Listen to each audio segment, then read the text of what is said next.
Bonjour tout le monde. Bonjour à tous. Bonjour à tous.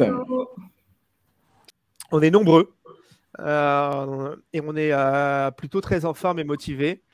Et on va parler de la prospection et d'essayer de vous accompagner sur le sujet de comment trouver ses prochaines missions.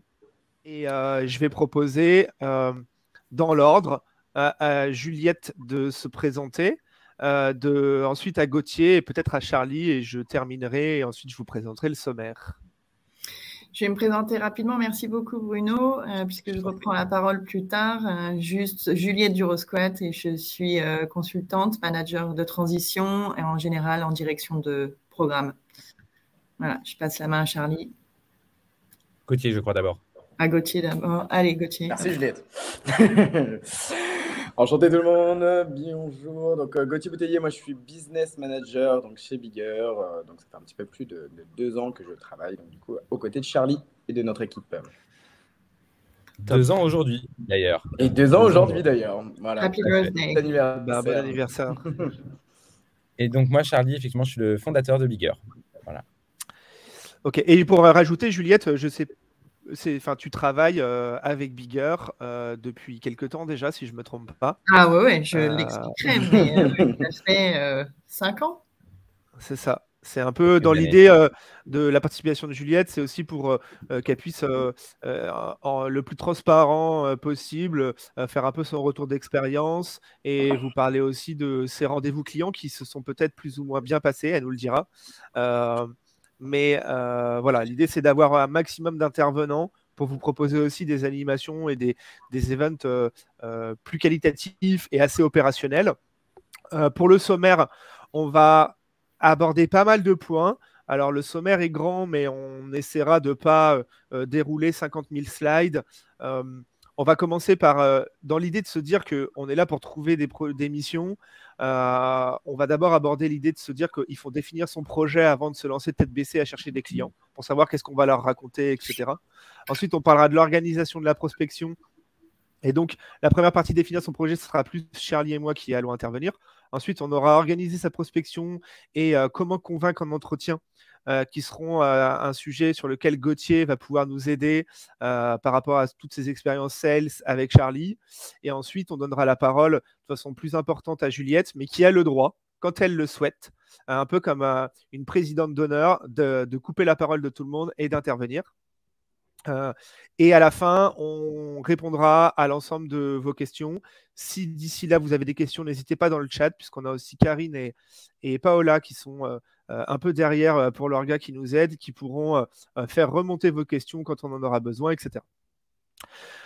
Si on prend une petite minute pour faire un petit rappel sur Bigger, je vais laisser la parole à Charlie pour expliquer un peu quelle est la genèse de Bigger, à quoi ça sert, pourquoi est-ce qu'un indépendant devrait travailler avec Bigger.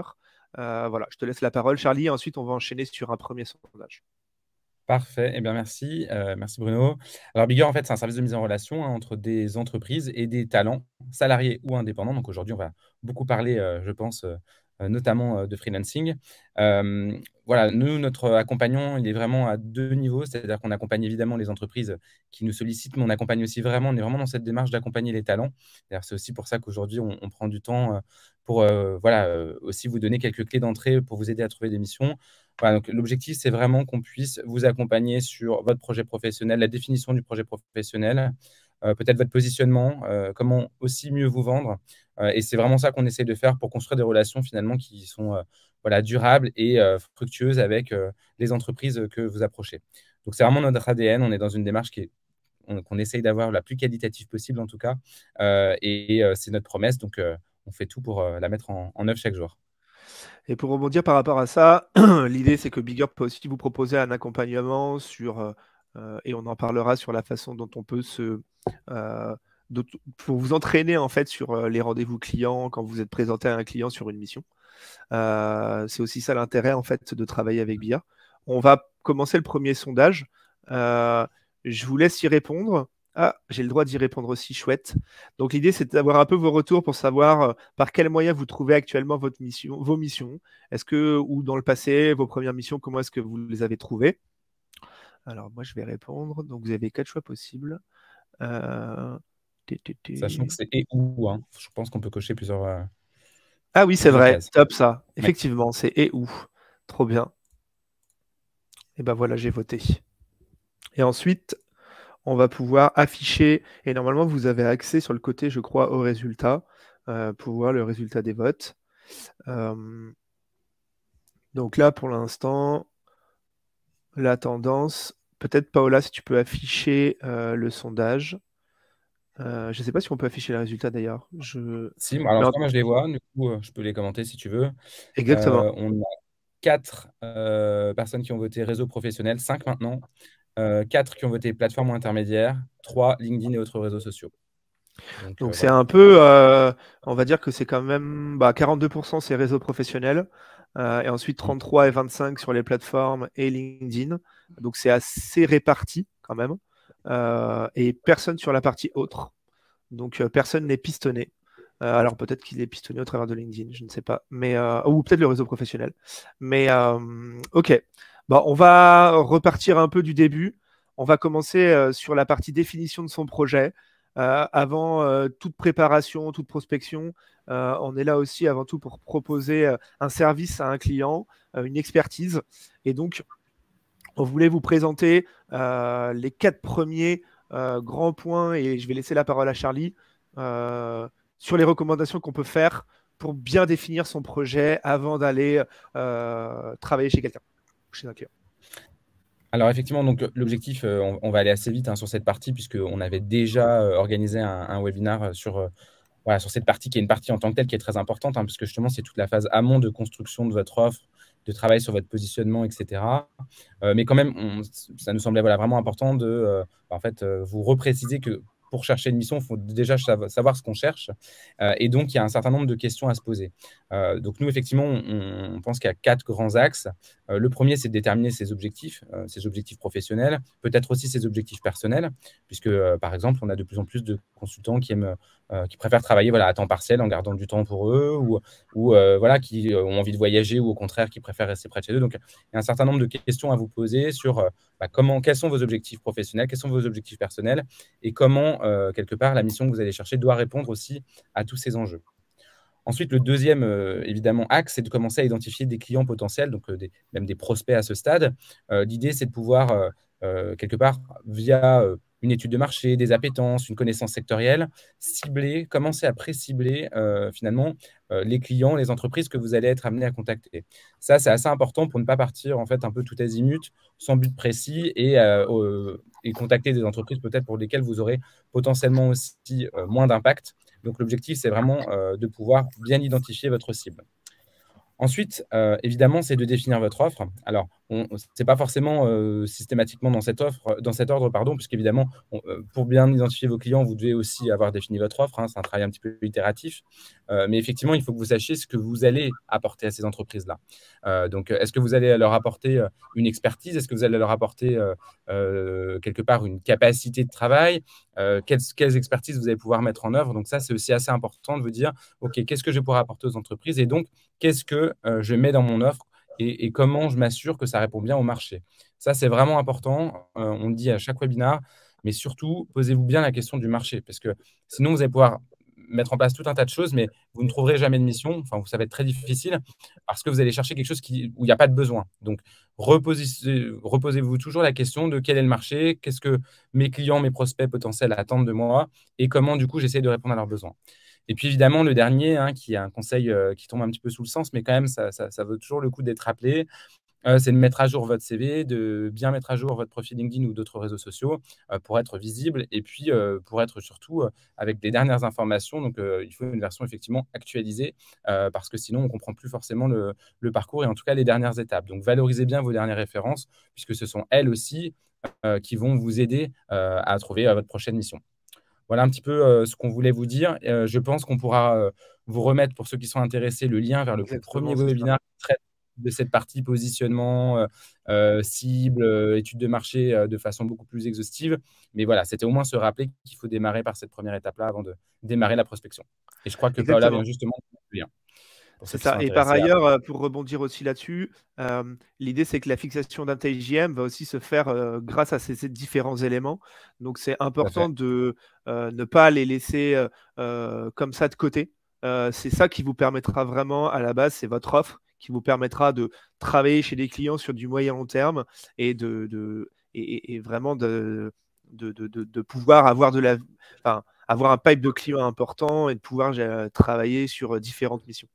Dans l'idée de... Et d'ailleurs, Bruno, j'en profite aussi pour le dire, on a aussi fait un webinar sur justement la fixation du TGM, puisque ça aussi, c'est un Exactement, grand sujet qui mériterait qu'on en parle pendant des heures. Mais donc, de la même façon, vous pouvez retrouver, si vous souhaitez, ce webinaire qui traite de ce sujet-là.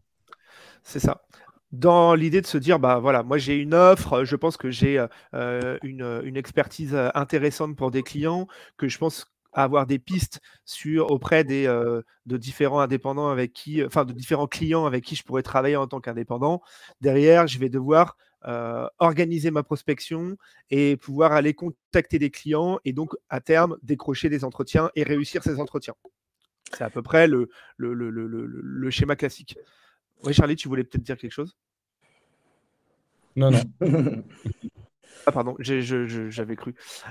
Et donc, C'est ça. l'idée, c'est dans l'idée de se dire d'organiser sa prospection, il faut aussi, et d'être visible, il va falloir développer votre visibilité. Et donc, je vais laisser la parole à Gauthier et à Charlie sur cette partie-là pour expliquer comment, en fait, se rendre visible. Donc, c'est un peu à la fois du personal branding, à la fois un peu du réseau, mais c'est de l'idée de commencer à communiquer sur l'offre et le service que vous pouvez proposer. C'est ça, exactement. Donc, ce qui est important, hein, surtout dans un premier temps, c'est de définir un petit peu ce qu'on recherche. Ce qu'on va rechercher, ça va être sur un petit peu ce que Charlie, tu as dit tout à l'heure, mais également de bien le mettre en avant. C'est ça qui est surtout très important. Et comment on met en avant, on va dire, ce qu'on a mis, hein, mettre en avant ses singularités et ses atouts, c'est se rendre visible. Se rendre visible, c'est hyper important et il faut que vous soyez visible. Alors, pour ça, vous allez être visible auprès de votre réseau, qu'il soit professionnel ou personnel, par exemple, mais également en vous inscrivant sur des plateformes de mise en relation ou alors sur différents job boards ou sur d'autres sites, on va dire, un petit peu annexes. Ça, c'est super important. Pour se rendre visible, la première chose, c'est de bien mettre à jour son expertise et bien se dire qu'est-ce qu'on cherche. Donc ça, Charlie, je pense que tu peux un petit peu compléter par rapport à ça. C'est vraiment ce qu'on vient de détailler de façon un peu plus précise, hein. C'est, voilà, reposez-vous toujours la question de qu'est-ce que le marché cherche, qu'est-ce que moi j'ai entre guillemets dans ma banette et que je peux offrir et comment je structure mon offre autour de ça. Ça, c'est vraiment C'est le ça. premier point. Il est Et vraiment... comment on se démarque également en fait des autres personnes qui ont presque, on va dire, la même expertise. Comment je dégage, on va dire, ma valeur ajoutée par rapport aux autres personnes. L'idée, c'est ça, c'est d'être singulier. Donc, de trouver votre singularité à vous. Ça peut être sur des expertises, ça peut être sur votre façon de faire, ça peut être sur des connaissances sectorielles, ça peut être sur... voilà, il peut y avoir beaucoup de choses qui vous rendent singulier. C'est ça qu'il faut réussir à trouver. Et je rebondis là-dessus, et Juliette, je pense, sera d'accord avec moi, mais c'est l'idée de se dire que ça peut être aussi au travers de sa façon de communiquer, de son caractère, de ses soft skills et de son comportement, qui peut permettre, sur certaines missions, qui peuvent être parfois complexes, ou notamment sur des missions de transition, de pouvoir plus facilement aller chercher l'information, plus facilement apporter un savoir-faire complémentaire, parce qu'on a un caractère ou une attitude qui est compatible avec... et adapté dans le contexte un peu spécifique du client. Et donc, je pense que les soft skills et tous ces éléments-là, des appétences, des affects et pourquoi pas limite des hobbies parfois, sont des choses qui sont importantes à mettre en avant et qui permet aussi dans un entretien de réchauffer un peu et d'avoir des échanges complémentaires avec son client. Ça dépend en fait quel niveau de concurrence on a sur... Voilà. Et moi, oui, la singularité, mais en fait, on est tous singuliers. Quoi qu'il en soit, on est tous singuliers. Après, justement, c'est d'identifier chacun en quoi on est singulier. Mais quoi qu'il arrive, on l'est tous. Et du coup, il y a une concurrence. Oui, il y a des secteurs qui sont beaucoup plus concurrentiels que d'autres. Et au contraire, il y a des secteurs qui sont en pure pénurie et où il n'y a pas de concurrence. Des secteurs et des expertises également. Hein. Oui, non, mais quand je parle de secteur, c'est au sens très large. Hein. Je ne parle pas de marché ni rien, c'est-à-dire dans des domaines, dans des fonctions, dans des rôles. Il y en a qui sont ultra prisés, donc où il n'y a même plus besoin de se différencier, voire même si on remplit que de coches sur 5, on est pris tellement il y a de la demande. Et à l'inverse, en effet, là, il faut extrêmement bien travailler sa singularité et bien savoir avec qu'est-ce que l'on va pouvoir apporter de particulier au client, qu'est-ce que l'on sent en nous qui peut être différenciant pour le client parce qu'il y aurait concurrence. Mais quoi qu'il arrive, on est singulier. C'est ça ce que je voulais dire. Et oui, c'est ça. Voilà. Et du coup, je vous laisse enchaîner sur les autres, sur l'image de marque, etc. Mais je pense que c'est important en fait de se dire aussi qu'on est quand on est indépendant, on porte quelque chose et parfois des messages. Donc voilà, faut savoir le mettre en avant. Surtout quand on a une expertise forte. Donc, prendre la parole sur son expertise, c'est évidemment de nature à crédibiliser son image, à se légitimer sur cette expertise-là. Et donc, c'est assez important de prendre la parole régulièrement sur, effectivement, ces expertises, les secteurs qui sont connus, tout ce que vous pouvez apporter à vos clients potentiellement, aussi vos méthodes de travail, votre façon de faire. Bref, d'apporter du contenu qualitatif, vraiment qualitatif, c'est important. L'idée, c'est pas que ce soit de l'autopromotion, pas direct en tout cas, et que ce soit un petit peu plus subtil que ça. Donc, il faut savoir partager pour recevoir. Donc, il faut partager un peu de fond, un peu de contenu pour ensuite se rendre attractif aussi sur le marché. Le troisième, tu veux le prendre, Gauthier? C'est ça. Et donc, du coup, oui, c'est exactement ça. Et n'hésitez pas, on va dire, à faire appel à votre réseau, faire appel à vos amis autour de vous et également à votre réseau professionnel. C'est important. Des fois, on ne sait pas on va dire, s'évaluer soi-même. Je pense que c'est très important de faire appel à d'autres personnes pour savoir, on va dire, ce qu'on pense de nous. Je pense que tu peux peut-être compléter, Juliette, là-dessus. C'est vrai que c'est assez difficile, on va dire, de pouvoir se présenter, présenter, on va dire, son expertise ou plutôt sur ses soft skills également.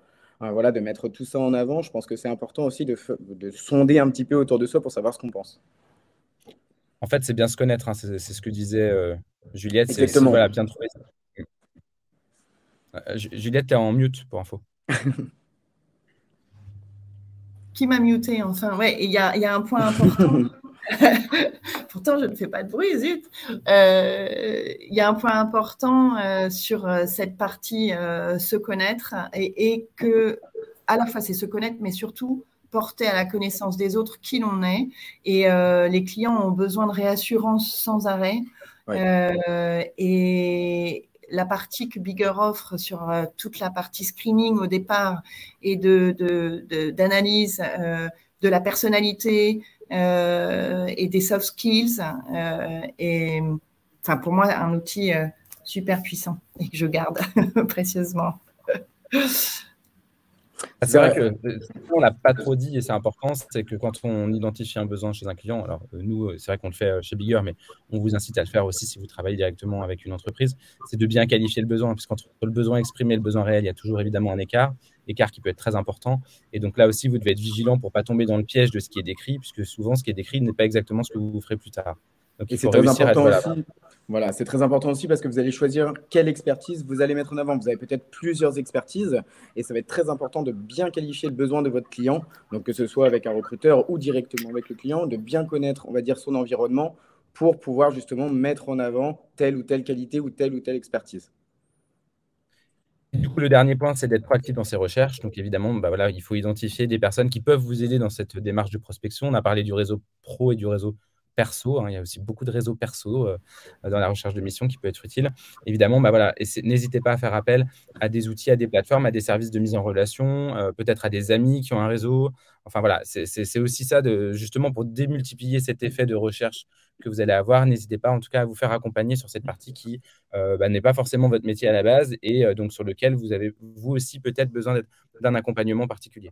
Et ce qui est très important, je pense, là-dessus, et pour conclure, c'est vraiment votre visibilité, il faut l'entretenir tout le temps. C'est-à-dire que même si vous êtes en mission, il ne faut pas se dire parce que je suis en mission que j'arrête d'être visible. Ça, c'est hyper, hyper important. Une mission, elle peut s'arrêter, elle peut s'écourter. Et également, faut toujours, même au-delà de parler de ça, c'est-à-dire que si on se rend visible uniquement quand on recherche une mission, on va juste, on va dire un petit peu montrer le bout de son nez à ce moment-là. Et ça, c'est vraiment pas une très bonne stratégie, quoi. Non, ça vous rendra pas. Non, pardon, Charlie. Ouais, c'est vraiment un très bon conseil, je pense, qui a été donné par Gauthier, c'est de toujours anticiper un minimum et chercher à équilibrer un peu sa prospection, entre guillemets, et sa visibilité, et de ne pas le faire trop en yo-yo pour qu'on puisse avoir une tendance et un rythme un minimum cohérent, ce qui fait que d'autres personnes vont pouvoir vous contacter ou rentrer en contact avec vous parce que vous continuez pendant un temps minimum à vous rendre visible, même si vous travaillez en mission à côté. C'est vrai que ce qu'on n'a pas dit et qu'on peut quand même dire, c'est qu'il y a deux façons, hein, on aurait peut-être même pu commencer par là, il y a deux façons d'avoir des missions. Soit vous partez à la recherche d'une mission qui serait votre mission idéale, soit la mission va venir à vous. Donc ça, c'est le Graal, évidemment. Ça demande justement de bien travailler son personal branding, de réussir à se créer une crédibilité. Mais ça peut aussi se passer de cette façon-là. Donc le plus difficile, c'est d'accrocher les premières missions. Voilà, nous, on vous aide aussi à comment faire en recherche active, en prospection, à comment trouver une mission. Mais c'est vrai qu'à un moment donné, si vous vous rendez justement suffisamment attractif, suffisamment désirable sur le marché, les missions vont probablement venir à vous à un moment donné. Donc ça, c'est ça, et d'où l'importance d'entretenir également son réseau, quoi. Exactement. Donc, ok. Donc là, moi, je me dis, ok, demain, moi, je suis indé, j'essaie de me rendre visible, je crée du contenu, je pense que j'ai une expertise, j'ai une offre qui peut intéresser des gens, et on me pousse des missions où je trouve moi-même ma mission. Comment est-ce que je fais pour bien gérer mon rendez-vous, mon premier rendez-vous client, mes 2 ou 3e rendez-vous client? Quels sont un peu les conseils que vous pouvez donner? Vas-y, Charlie. Déjà, ce qu'il faut dire, c'est qu'un entretien, ça se prépare. Ça, c'est vraiment, ça paraît bête, mais je peux vous assurer, nous, on fait beaucoup d'entretiens, que tous les entretiens ne sont pas toujours bien préparés. Et ça se voit surtout quand c'est bien préparé. Ça, c'est très important. Et ça se voit tout de suite. Ça fait la différence. Donc ça, c'est vraiment très important. Mais vas-y, Gauthier, je te laisse la parole. Alors, bien préparer son entretien, oui, ça c'est hyper important, mais c'est surtout bien choisir ce qu'on va dire durant son entretien. Donc pour ça, soit comme je vous l'ai dit tout à l'heure, soit vous êtes accompagné, par exemple, par une plateforme de mise en relation comme Bigger, ou alors si vous le faites directement, mais renseignez-vous sur votre interlocuteur, renseignez-vous sur les attentes de la mission. Ça, c'est super important, et vous allez pouvoir cibler ce que vous allez vouloir mettre en avant. Ensuite, vous avez, comme je l'ai dit tout à l'heure, on parle de prioriser, et on va dire prioriser, c'est prioriser son expertise, mettre en avant vraiment ce qui va être attendu de la part de la personne qui va vous proposer cette mission. Au niveau de vos interlocuteurs, là, il y a une énorme recherche à faire, que ce soit sur l'interlocuteur en tant que tel, mais également sur l'environnement dans lequel vous allez travailler, l'environnement dans lequel vous allez intervenir, et également sur la mission sur laquelle vous allez du coup intervenir également. Et identifier ces potentiels interlocuteurs, c'est important parce que c'est les potentiels interlocuteurs que vous serez amenés à rencontrer dans le cadre d'un entretien, mais c'est aussi identifier qui sera le décideur aussi sur votre mission. Et souvent, il n'y a pas qu'un entretien. Donc, il faut aussi comprendre un petit peu comment est organisée l'entreprise. Et donc ça, si vous avez fait effectivement quelques recherches en amont, c'est toujours utile. Alors évidemment, il y a des choses qui se clarifient durant l'entretien. L'entretien, c'est aussi quelque chose de bilatéral. Ça doit aussi vous permettre, c'est aussi un moment pour vous de choisir cette mission-là, hein, et pas que dans l'autre sens, c'est important. Mais voilà, effectivement, il faut le préparer. Donc l'identification des interlocuteurs, c'est important pour comprendre comment l'entreprise est organisée, à quel niveau vous seriez amené à intervenir et qui prend la décision à la fin. C'est ça. Et donc, dans l'idée de se dire que, en fait, ce que je voulais dire, c'est que ces 4 éléments-là sont valables à la fois quand on est en rendez-vous, c'est-à-dire, par exemple, identifier les potentiels interlocuteurs, ça peut être, si j'ai rendez-vous avec monsieur untel, peut-être que je vais regarder quand même qui est le responsable marketing, qui est le directeur général, si jamais je le croise dans le couloir quand j'arrive. Ça peut être des choses assez concrètes comme ça. Et ces éléments-là sont valables en amont même d'un rendez-vous. C'est-à-dire qu'en général, quand vous prospectez ou vous allez rentrer en relation avec des gens, il faut savoir avoir un pitch préparé, savoir quels sont les interlocuteurs ou les clients avec qui vous pourriez travailler. Donc, c'est limite, ça fait partie limite aussi de la partie création de son offre pour, dès le début, comme Charlie l'a dit, avoir une offre qui correspond avec un besoin. Donc là, l'idée, c'est que dans ces 2 premières parties, on était plus sur la partie théorique, c'est-à-dire il faut faire ça, il faudrait faire ça, et c'est ça qui marche. Dans cette 3e partie qu'on va vous présenter, on va vous mettre un sondage avant. L'idée, c'est d'avoir des éléments.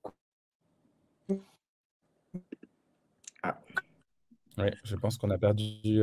On est en train par exemple, faire un podcast où je pourrais avoir un blog. Vous me On t'a voyez? perdu Ouais, quelques je pense que minutes. c'est revenu. Voilà. Là, vous me Voilà, oui, revoyez? donc on t'entend. Ouais. Donc là, je pense que pour résumer, c'est qu'on va passer sur la partie vraiment comment se déroule l'entretien, comment on va convaincre durant Voilà. l'entretien. Et je crois que ce que tu Exactement. disais, c'est qu'on va aller lancer un sondage, c'est ça? On va lancer un sondage que Paola pardon, va nous lancer pour savoir notamment si vous êtes à l'aise lors de vos phases d'entretien.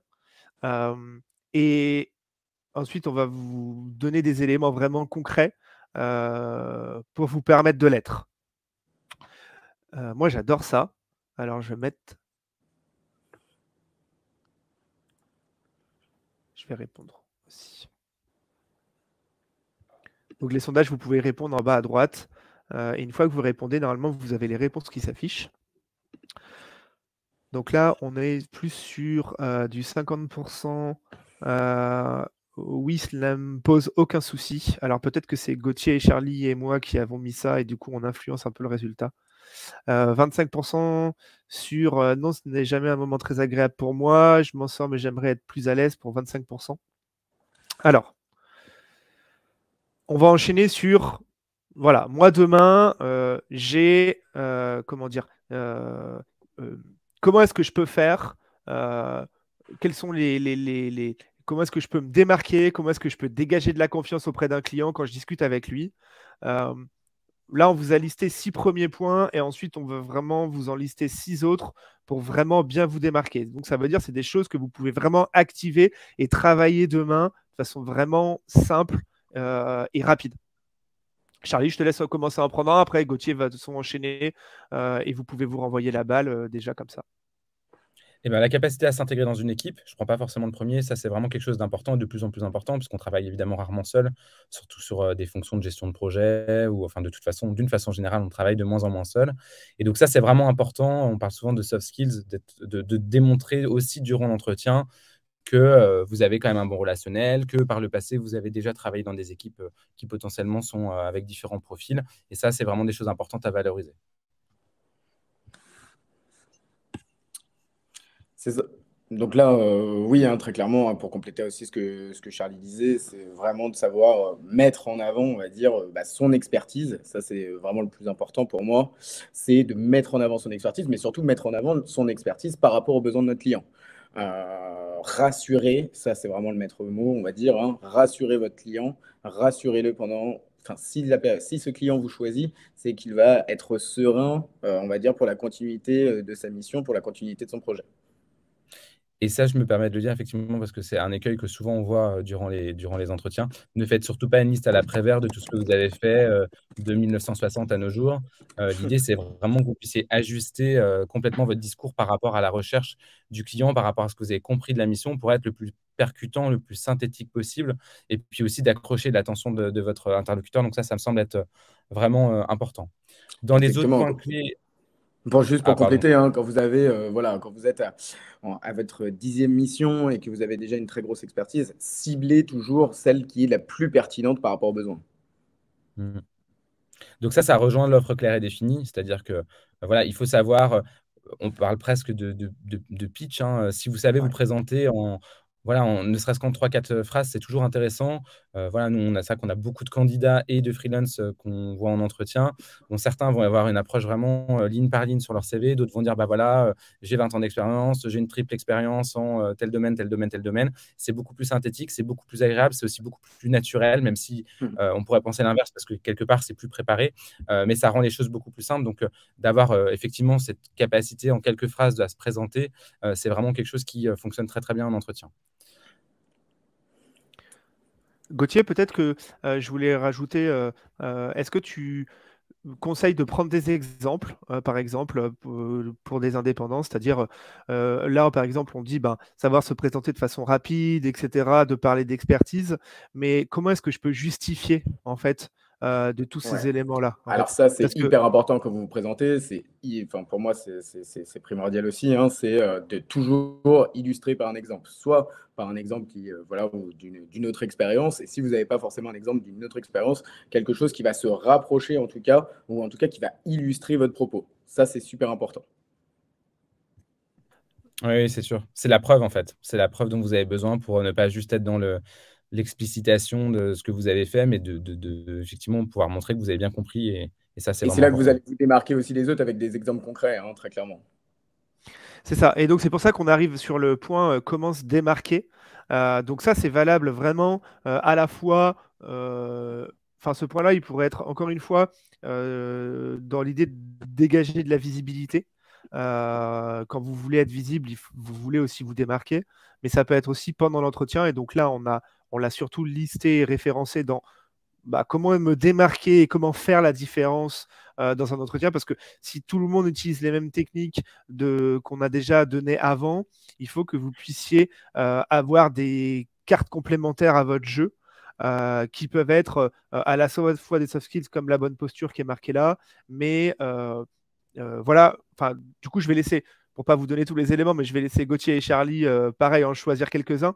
Et après, on donnera la parole à Juliette pour qu'elle nous raconte un peu, elle, quelles sont ses clés, comment elle le fait, etc. Et juste ce qui est important, c'est vrai que l'exercice d'entretien, c'est un exercice particulier. Encore une fois, il se prépare, voilà. Mais comme tu le dis, en fait, comment se démarquer déjà, et ça, on l'a un peu dit aussi tout à l'heure sur la singularité, chacun son style. C'est-à-dire que, évidemment, préparez-vous à l'entretien, évidemment, cherchez des informations sur la société que vous vous apprêtez à rencontrer parce que ça va, vous permettre de mieux comprendre et ce sera plus intéressant. Mais ne vous inventez pas une façon de procéder. Je veux dire, votre personnalité, c'est celle que, de toute façon, va avoir l'entreprise ou le client au quotidien. Donc, il ne faut pas non plus être quelqu'un d'autre. L'objectif, c'est vraiment d'être soi-même. On a tous notre façon de nous présenter, d'interagir avec les autres. C'est ça aussi qui fait la richesse de travailler voilà, avec différentes personnes. Donc, je pense qu'il faut être honnête aussi, non seulement sur ce qu'on dit, mais sur qui on est lors d'un entretien. Je pense que c'est important, ça. Ouais, et puis ce qui est important pour bien se démarquer, c'est surtout l'écoute, hein. Plus vous allez écouter votre interlocuteur, plus vous allez être en capacité de pouvoir répondre à ses questions, et en tout cas de bien répondre à ses questions en illustrant encore une fois avec des exemples ou des expériences passées. Et le laisser parler. Parce que du coup, plus Exactement. votre prospect parle, plus vous aurez des informations, plus vous pourrez rebondir sur ces informations-là, ou en tout cas, par recoupement, bien comprendre le contexte. Et donc, voilà, il ne faut pas hésiter à effectivement bien faire parler aussi l'entreprise. N'oubliez pas que vous aussi, comme je le disais tout à l'heure, vous choisissez votre mission. Donc, c'est aussi un moment pour vous de récupérer un maximum d'informations pour vous dire, OK, est-ce que je me projette ou pas dans cet environnement-là? Alors, C'est pour en ça. prendre Si vous avez un la autre, chance, juste pour compléter, Charlie, hein, si vous avez la chance aussi de connaître votre interlocuteur en amont de cet échange, vous allez pouvoir essayer de savoir comment cet interlocuteur conduit ses entretiens. Ça, c'est super important. Vous allez avoir des personnes qui vont être très bavardes durant les entretiens ou alors des personnes qui, au contraire, vont, alors je ne vais pas utiliser le mot, enfin, pas piéger forcément, mais plutôt qui vont laisser des blancs pour que vous puissiez vous exprimer. On n'aime pas forcément quand il y a des discussions où il y a des blancs, on a envie de combler. Et des fois, il faut savoir se poser, il faut savoir s'arrêter et il faut savoir reprendre au bon moment. ouais, c'est très vrai. C'est vrai qu'on voit des styles très différents. Et donc, ça, typiquement, je me permets de le dire, mais c'est aussi des choses justement qu'on fait chez Bigger, de préparer aux entretiens, de vous préparer aux entretiens. Et un des éléments de préparation à l'entretien, c'est qui est-ce que vous allez rencontrer. Puisque nous, on a un avantage sur vous, c'est qu'on connaît l'interlocuteur la plupart du temps que vous allez être amené à rencontrer. Et donc, ça, c'est vrai que c'est important qu'on puisse vous dire comment la personne se comporte en entretien, comment elle conduit ses entretiens, quel type de personnalité elle peut avoir, parce que ça a beaucoup de valeur ajoutée pour vous, pour justement adopter aussi par le mimétisme la bonne posture. Dans les autres sujets, donc on a dit préparer une liste de questions, c'est évidemment c'est important. Alors, il y a des questions qui viennent un peu naturellement, mais c'est toujours bien d'avoir quand même quelques questions au frigo que vous pouvez effectivement voilà, utiliser lors de l'entretien pour démontrer votre intérêt, votre motivation, le fait que vous suiviez. Vous pouvez même avoir des questions que vous avez préparées en amont et dire alors moi je m'étais noté cette question, mais vous y aviez partiellement répondu. Voilà, ça montre juste qu'il y a eu cet effort effectivement à la fois de recherche, d'intérêt, et ça démontre une certaine forme d'engagement aussi qui est importante. Je me Voilà. permets de rajouter un autre élément et je voudrais avoir votre avis aussi là-dessus. Et je vous pose la question un peu de façon ouverte. Est-ce qu'il y a de la place au plaisir dans tout ça? Parce que du coup, moi, je sais que j'adore faire des rendez-vous avec des clients et j'adore pouvoir rencontrer de nouvelles personnes, même si c'est dans l'idée de décrocher une mission. Est-ce qu'on est d'accord sur le fait que ça doit être aussi un moment agréable, en fait, où on doit être là? Parce qu'il y a, je pense, une conception un peu classique de l'avoir en se disant, oui, c'est un peu formalisé, oui, il y a des codes à avoir, oui, il y a des réflexes à avoir, des choses à ne pas dire, mais ça reste aussi un moment d'échange agréable, sympa, qui peut se faire autour d'un café, sans que ça soit l'entretien de sa vie. même si parfois ça peut l'être si c'est une mission chez Google et que vous rêvez de travailler chez Google. Mais alors, même si c'est l'entretien de sa vie, hein, même si c'est l'entretien de votre vie, il faut que ça soit agréable. Si votre entretien est agréable, ça va se voir. Et par réflexe, hein, si la personne, on voit que vous vous sentez à l'aise pendant votre entretien, on va se dire que cette personne, elle a très bien compris ce que va être la recherche, en tout cas, et vous allez être super à l'aise là-dessus. Franchement, prenez du plaisir sur vos entretiens, et pour prendre du plaisir à un entretien, il faut que ça soit bien préparé. Ouais, c'est ça. Parce qu'en fait, c'est l'entraînement qui vous fera vous sentir à l'aise. En fait, c'est ça. Exactement. Exactement, c'est l'entraînement. Ouais. C'est ça. Et tu as raison, c'est une vraie question parce que, en fait, les personnes qui performent bien en entretien, c'est les personnes qui prennent du plaisir lors de l'entretien parce qu'elles aiment ça. Elles aiment échanger avec les autres. Dites-vous, alors c'est vrai que ça peut faire peur et donner un peu le vertige, ça dépend un petit peu de notre personnalité, mais dites-vous qu'on n'a pas si souvent que ça l'occasion d'exposer tout ce qu'on a fait. Et donc, c'est quand même, ça peut être un moment agréable puisque vous êtes là pour mettre en valeur ce que vous avez fait dans le passé, la construction de votre parcours. Et donc, c'est quand même plutôt chouette. Et donc, je pense qu'il faut vraiment, effectivement, saisir cette opportunité, en faire un jeu et se dire que ça va être un moment agréable où on rencontre quelqu'un d'autre et où, justement, on a quand même cette capacité à pouvoir se vendre et en tout cas mettre en avant des choses qu'on a pu faire. C'est ça. Et n'hésitez pas à le faire avec des membres de votre famille. Moi, je sais que je l'ai fait beaucoup quand je travaillais chez Doctolib. C'est un vrai retour d'expérience. Et je m'entraînais avec ma grand-mère, avec mon frère ou ma sœur, à parler de ce que je faisais de façon différente en 5, 10 minutes, 15 minutes, en fonction des rendez-vous, des typologies de rendez-vous. Donc, il y a vraiment des jeux à faire. Et après, vous vous sentirez vraiment encore plus à l'aise là-dessus. J'enchaîne sur le sondage. Quelque chose, Juliette ? Oui, j'ai essayé d'en placer une, mais c'était dur. Hein. Juste avant le sondage, oui, évidemment. En plus, oui, évidemment, il faut du plaisir. Il faut en ressentir et surtout en donner. Qu'est-ce que garde votre interlocuteur comme expérience de cet entretien et c'est vraiment...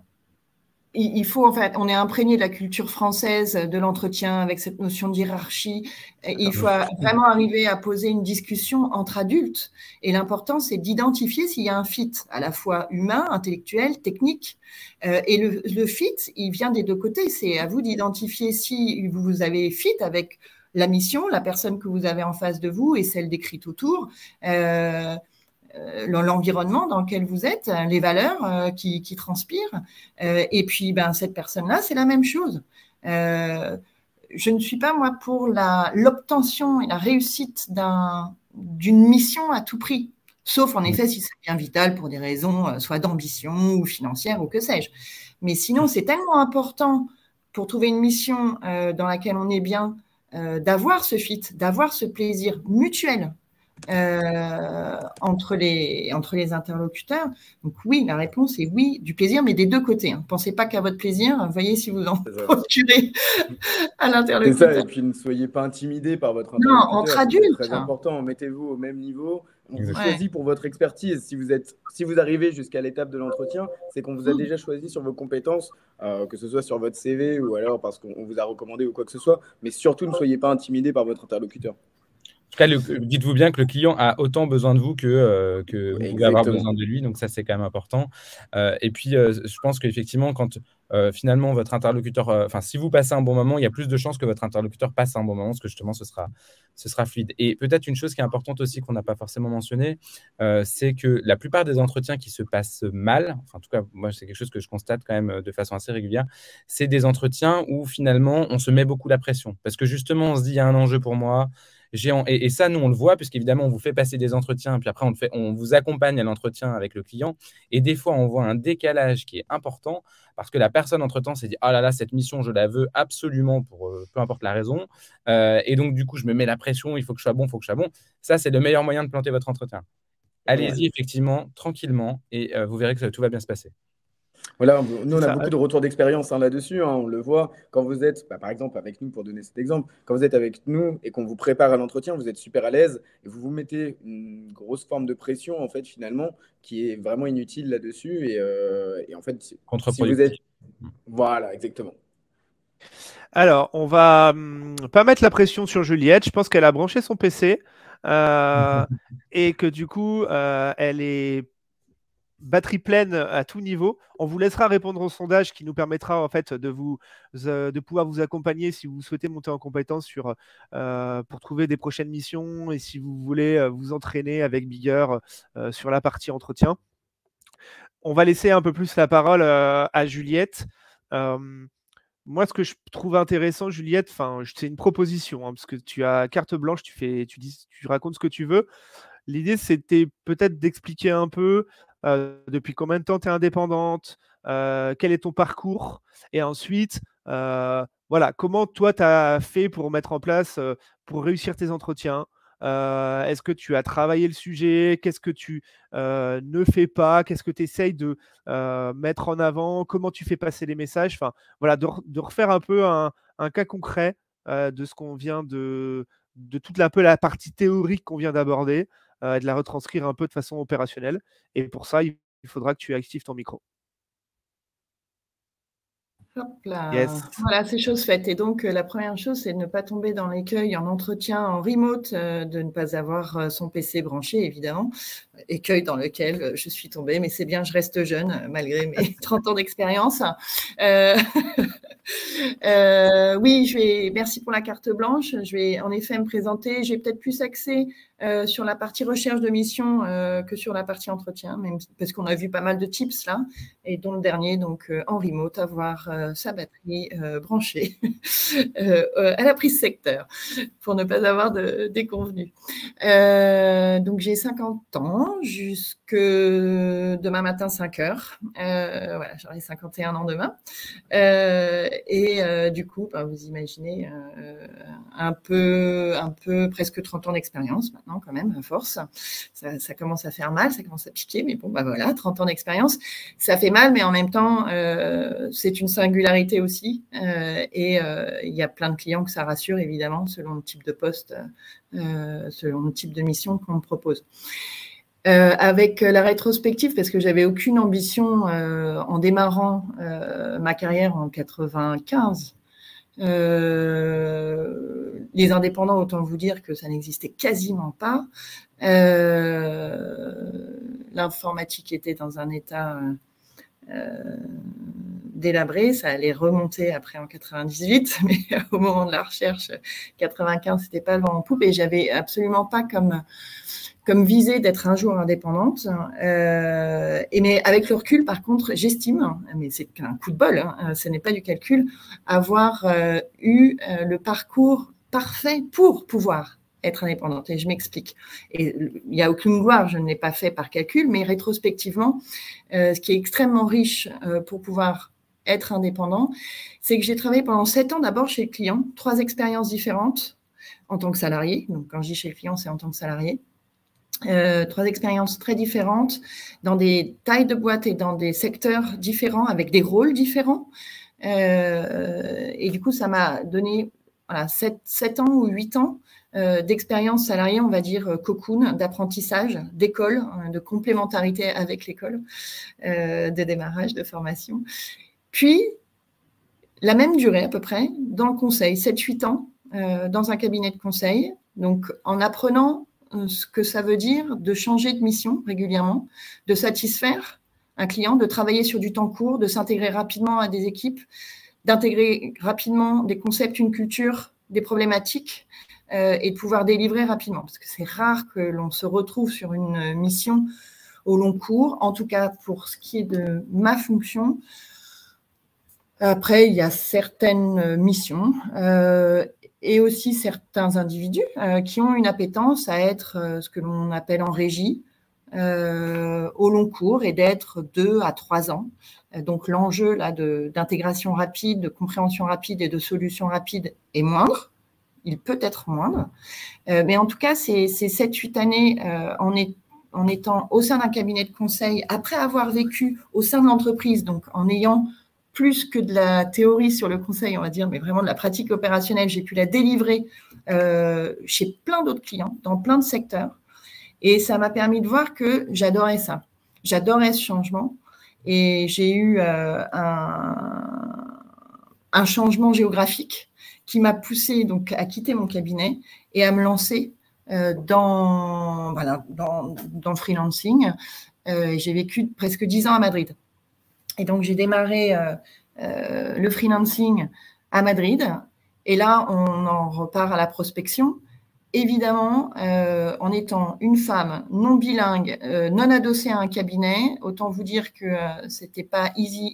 Et je suis arrivée en 2011, donc en pleine crise. Et j'ai travaillé justement sur toute la qualification au départ. Qui suis-je, où vais-je, qu'est-ce que je veux, qu'est-ce que je peux apporter.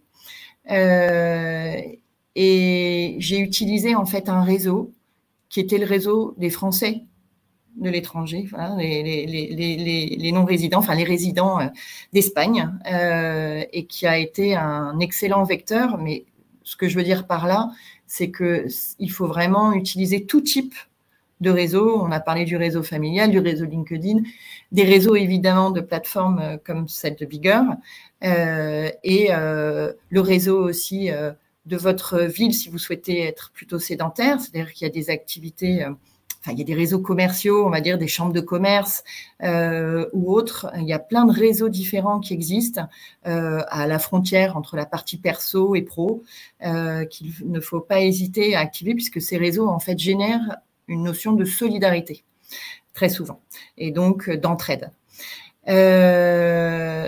Et du coup, ça fait depuis un peu plus de 10 ans maintenant, non, 10 ans, je suis mes 10 ans, que je suis en Indep et j'ai fait différents clients et il s'est avéré que si on en vient à la prospection, donc j'ai donné un premier élément, là c'est cette partie réseau, et mes premières missions, je les ai eues par le réseau, et au départ, du coup, je les ai eues j'ai eu des missions en direct avec les clients.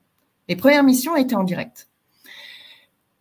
Et vous avez entendu là tout ce qui a été dit. En fait, c'est vachement de boulot de positionner son offre, de se mettre en avant, de savoir capter l'attention. Et je parle même pas des entretiens, hein, c'est-à-dire savoir capter du biz, c'est-à-dire avoir du pipe commercial. Et il s'avère que moi, c'est pas du tout ma came. Moi, ce que j'aime, c'est être opérationnel au service du client. Alors moi, dire que je sais faire ci, je sais faire ça, que je suis jolie et que c'est merveilleux, prenez-moi, c'est au-delà de mes forces. Je n'aime pas, c'est inconfortable pour moi. Et du coup, pour moi, un des points hyper importants, mais ça me regarde, et après, ça peut vous regarder aussi, ça dépend complètement des natures. 1, j'ai pas le temps de le faire. 2, je ne suis pas à l'aise et donc pas performante dans le sujet. Et c'est pour ça d'ailleurs qu'on s'est rencontrés au fur et à mesure avec Charlie. C'est parce que moi, je ne travaille quasiment que de manière indirecte et beaucoup par Bigger, j'en reparlerai après.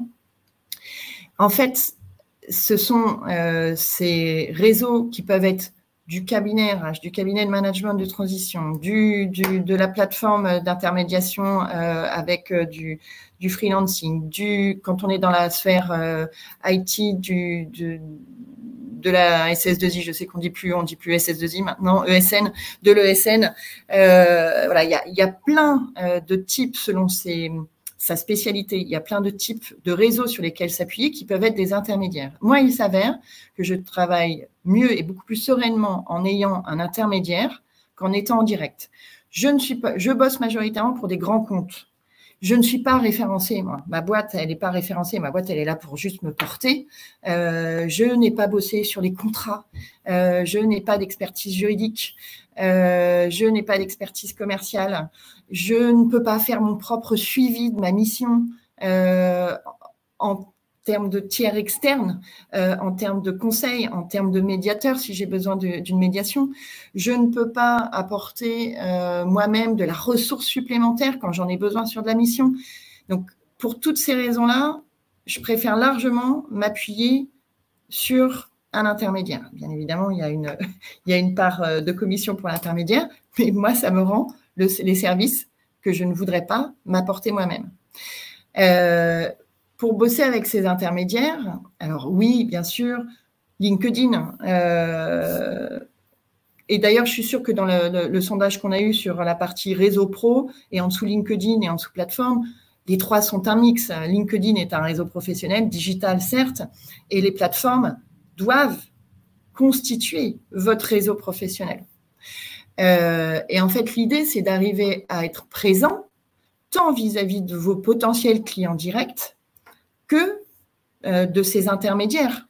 Et tout dépend de votre secteur d'activité, de votre rôle, de votre fonction. Ces intermédiaires, la nature de ces intermédiaires peuvent évoluer. Moi, prendre la parole pendant que je suis en mission, j'y arrive pas. Bon, on a Charlie qui arrive à faire 12 000 choses à la fois. Moi, j'ai une mission et j'arrive pas à, oui, créer. En effet, j'adorerais, j'ai des titres, j'ai listé les titres de contenu d'articles que je pourrais faire sur LinkedIn ou ailleurs. Idéalement, carrément. Évidemment, par contre, le maintien du CV, le CV, c'est votre plaquette commerciale, quoi. Donc, ça doit être propre non-stop. Alors, moi, je suis tranquille, j'ai rusé, qui fait que je n'ai pas besoin de maintenir mission stricte par mission stricte, puis en plus, je les enchaîne, donc j'y arrive pas. Mais non, idéalement, très clairement, il faut l'avoir toujours à jour. Il faut pouvoir dégainer, en fait, être prêt à dégainer. Et moi, je ne peux pas avoir plusieurs missions en même temps. Ce n'est pas ma manière de mener mes missions de freelancing. Mais par contre, il y a plein de freelances qui peuvent être en multimission et aussi des personnes en management de transition, comme je suis, qui peuvent être, on va dire, en time sharing sur plusieurs entreprises. Jusqu'ici, ce n'est pas mon cas. Donc, ça me laisse un petit peu de temps. Mais c'est vrai que quand j'approche de la fin de mission, dans le mois qui précède la fin de mission, je vais envoyer un mail à tout mon réseau et un post LinkedIn à tout mon réseau en disant que je vais être libre à tel moment et que voilà, j'ai hâte de pouvoir discuter des futures opportunités qui peuvent se dessiner. Mais je vous avouerai, ça ne m'a quasiment jamais rien rapporté. Il s'avère qu'une fois que j'ai quitté le sol espagnol, j'ai enchaîné les missions. Et j'ai enchaîné les missions grâce à une chose qui est capitale, et c'est votre premier outil de prospection, c'est de réussir les missions précédentes. C'est beaucoup plus dur d'ouvrir un nouveau client que de conserver un client existant. Et le fait de réussir ces missions précédentes fait que de nouvelles missions s'ouvrent, mais aussi que ces clients peuvent devenir des références que vous notez sur votre CV et que vos prospects ou vos clients peuvent appeler. Peuvent contacter pour se rassurer. Le client a toujours peur de faire le mauvais choix. Il faut toujours être avec ça en tête. Il y a une pression énorme. Ils recherchent des personnes du jour pour le lendemain, si ce n'est pour la veille. Ils sont dans le rush et il faut qu'ils trouvent la bonne personne. Et en fait, ce qui va être pratique avec, et là je peux quand même les citer, avec Bigger, c'est que les clients sont déjà un cran rassurés parce qu'ils savent qu'au travers de Bigger, ils ne vont pas rencontrer des chèvres. Donc, c'est déjà très bien et ça met déjà le client plus à l'aise. Et puis, en effet, nous, on est à l'aise aussi parce qu'on est débriefé sur le client, à la fois la mission, le business du client et puis sa personnalité. Et évidemment que c'est une aide monstrueuse pendant l'entretien. Voilà, en gros, ce que j'avais à dire, mais c'est vraiment satisfaire sur sa mission existante, être au maximum présent en ligne et être référencé un maximum et chez un maximum d'intermédiaires. Vraiment aussi construire une relation avec certains d'entre eux parce qu'ils vont avoir des valeurs, un secteur, une manière de travailler, des relations humaines qui vous plaisent. Et ça construit vachement plus rapidement que d'essayer d'être opportuniste et de partir partout. C'est ça. Et Juliette, je me permets de rebondir sur une question. C'est aujourd'hui, ou même précédemment, dans tes différentes expériences, tu cherchais plutôt la bonne mission, quitte à ce que ce soit pas du full-time. Parce que je ne sais pas aujourd'hui quel est ton rythme. Non, alors moi je suis un peu un ovni, je pense. Je cherche jamais la bonne mission. Je cherche à faire plaisir à mes prospects et mes clients. Le premier qui tire, il a gagné. Et puis je fais ce qu'on me demande de faire, point barre, quoi. Je suis pas du tout dans cette notion de choix. Bon, il s'avère que à chaque fois ça me plaît quand même. Hein, c'est bien foutu la vie. Mais voilà, j'ai pas. Mais c'est ce que je disais tout à l'heure. C'est Oui, il faut avoir des ambitions, mais tout n'est pas tracé. Et il faut aussi laisser la porte ouverte à ce qui se présente. Je n'avais pas ce calcul-là de carrière. Et aujourd'hui, je suis super épanouie dans toutes les missions que je fais. Et à chaque fois, c'est des cadeaux. Et c'est une pierre de plus. Et ça amène à d'autres missions. Et si j'avais prémédité tout ça, j'aurais jamais prémédité, j'aurais jamais pu. Mais si j'avais voulu le préméditer, je me serais fermé beaucoup de portes. Beaucoup. En fait, je disais ça pour faire le lien avec l'idée des rendez-vous clients, c'est-à-dire des fois le fait de pas se poser 50 000 questions en même temps et d'avoir effectivement trop de choses à gérer en même temps fait que finalement les rendez-vous se passent bien parce que comment dire, le cheminement est cohérent avec ton offre, ce que tu as envie de faire. Et toi aujourd'hui, tu te dis, ben voilà, moi la mission m'intéresse, le client a besoin, j'y vais quoi, en fait. Et ça suffit aussi déjà, et c'est déjà vachement bien en fait. Oui, mais tu soulèves un point important, c'est que justement avec Charlie ou avec Gauthier, ils qualifient. Moi, je suis jamais envoyée en rendez-vous où ça ne fit pas, quoi. Oui. Après, maintenant, on sait ce que t'aimes je aussi. suis dispo, je suis pas dispo, je suis pas dispo. Ça, c'est autre chose. Où il y a un fit humain ou pas, ça arrive. Voilà, on va pas se prostituée, entre guillemets.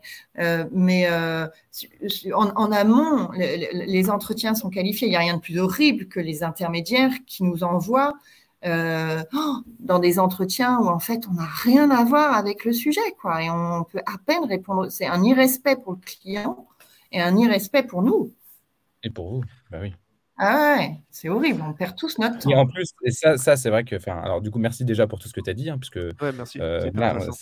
C'est très sympa. Et puis, voilà, c'est vrai qu'en plus, avec toi, Juliette, on travaille depuis longtemps ensemble, tu l'as dit, ça fait 5 ans.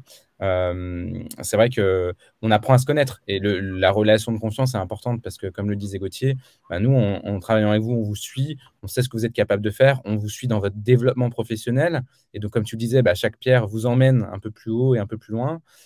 Et on sait aussi typiquement quels sont le type d'environnement dans lequel vous allez vous plaire et ceux peut-être moins. Il y a des gens qui adorent des prises de décision un peu compliquées, une gouvernance lourde, etc. D'autres qui vont fuir ça à tout prix. Donc en fait, ça, c'est à nous aussi d'apprendre à vous connaître. Et c'est ça aussi la qualification. C'est pas juste un besoin des hard skills, c'est apprendre à se connaître pour pouvoir justement être le plus qualitatif possible. C'est ça qui est important quand on échange avec vous. Quand on échange avec vous, on vous donne des informations sur le client, mais nous, on en apprend aussi sur vous. Et plus on apprend plus on a d'informations sur vous, plus on va pouvoir vous conseiller, en tout cas vous orienter vers des bonnes missions. Et en tout cas, des missions qui vont vous intéresser. Je vois là la question de Florence. Ouais, exactement. Un peu le temps. Moi, j'ai envie de dire justement, c'est avec des intermédiaires que l'on peut trouver. Moi, je négocie jamais mon TJ. Et d'ailleurs, Gauthier va être super content quand je vais lui dire le prochain contrat, là, s'il te plaît, tu t'augmentes là parce que c'est gentil, mais il y a un peu. Mais pour rien au monde, je voudrais être à la place de Gauthier pour le faire. Pour rien au monde. Je lis juste la question pour les personnes qui, s'ils ne la voient pas, c'est comment aligner une adéquation entre une mission qui fait plaisir et son TJM. Parfois, le TJM ferme la porte à une mission qui aurait fait plaisir. C'est ça. Moi, ce que je dirais là-dessus, je pense qu'il faut s'écouter. C'est-à-dire que si on a la capacité parfois, sur des temps limités, de prendre une mission à un TJM qui est un peu plus faible, mais qui nous fait plaisir et qui nous permet de nous développer, il faut varier les plaisirs. Je pense que ça peut être une forme d'investissement, de se dire qu'on gagne peut-être un peu moins sur une période, mais pour apprendre quelque chose qu'on a envie d'apprendre, ou pour être dans un environnement qu'on a envie de découvrir, ou pour voilà. Après, évidemment, le but, c'est pas de se brader. Ça, on en a beaucoup parlé sur le positionnement du TJM, surtout pas ni trop de créer de précédents, puisque les précédents vous suivent. Mais par contre, voilà, il faut savoir effectivement, le TJM, ça peut être une variable d'ajustement. C'est pas forcément la meilleure. D'ailleurs, parfois, on a des consultants qui, parce qu'ils ne sont pas pleinement motivés, vont augmenter leur TJM ou à l'inverse, vont le baisser parce qu'ils ont vraiment envie de la mission. Est-ce qu'il faut le piloter comme ça? Je ne sais pas. Mais en tout cas, effectivement, c'est une question qui n'est pas simple parce que la seule personne qui a la réponse, finalement, c'est vous. Et je rebondis sur le fait qu'être sans mission pendant 3, 4, 5 jours, des fois, vaut mieux baisser son TJM de 30 €, quitte à travailler de façon constante, plutôt que d'attendre 2 semaines complémentaires ou 3 semaines juste pour même négocier pour arriver au TJM.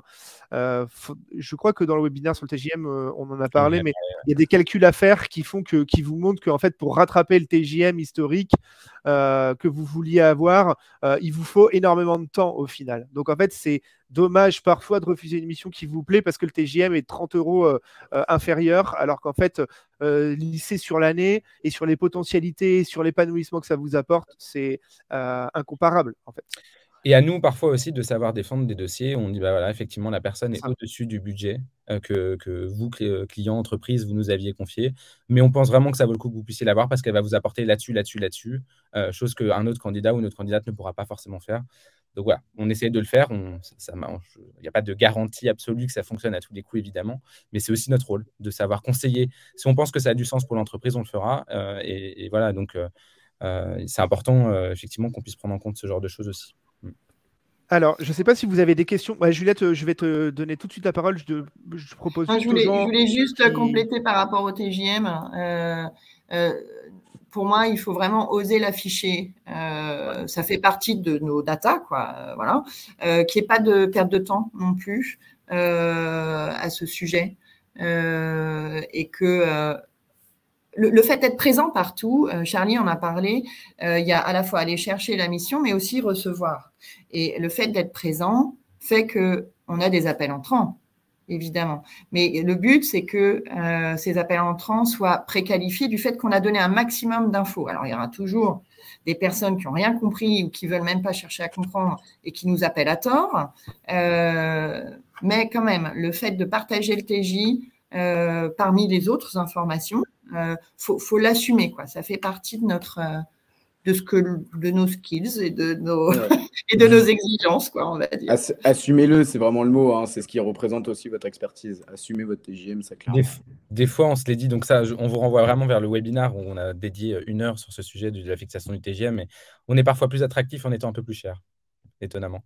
C'est là-dessus que le luxe fait son business d'ailleurs. Donc, on ne vous dit pas qu'il faut vous survendre, il faut être dans le marché, mais il faut aussi ne pas, à l'inverse, ne pas se dégrader. Ouais. Bien le corréler avec son expertise, quoi. On essaie de garder le timing. Alors du coup, je vais vous donner la possibilité, là, pendant quelques secondes, de nous dire si vous avez d'autres questions. On pourra, comme je vous ai mis en message, vous y répondre dans un second temps. Les personnes qui ont répondu au sondage qu'elles avaient besoin d'un accompagnement, on prendra le temps de vous recontacter. C'est sûrement Gauthier qui vous appellera, ou alors Charlie, ou des membres de l'équipe de Bigger. Voilà, Juliette, merci pour être venue et de nous parler de ton expérience. Ça aurait pu durer beaucoup plus longtemps, pas parce que tu travailles depuis longtemps en tant qu'indépendante, mais parce que je pense que tu as pas mal d'histoires à raconter qui sont intéressantes et qui pourraient servir à des nouveaux indépendants, parce que la façon de faire, effectivement, moi, je sais qu'en 98, j'ai eu mon premier Pentium 2 MMX, et enfin, voilà. Donc, tu étais déjà indépendante à cette époque-là, ce qui est quand même dingue. En tout cas sur le marché du travail, du consulting. J'ai rien de plus à rajouter. N'hésitez pas, si vous avez des questions, vous avez ici les réseaux sociaux pour suivre Bigger.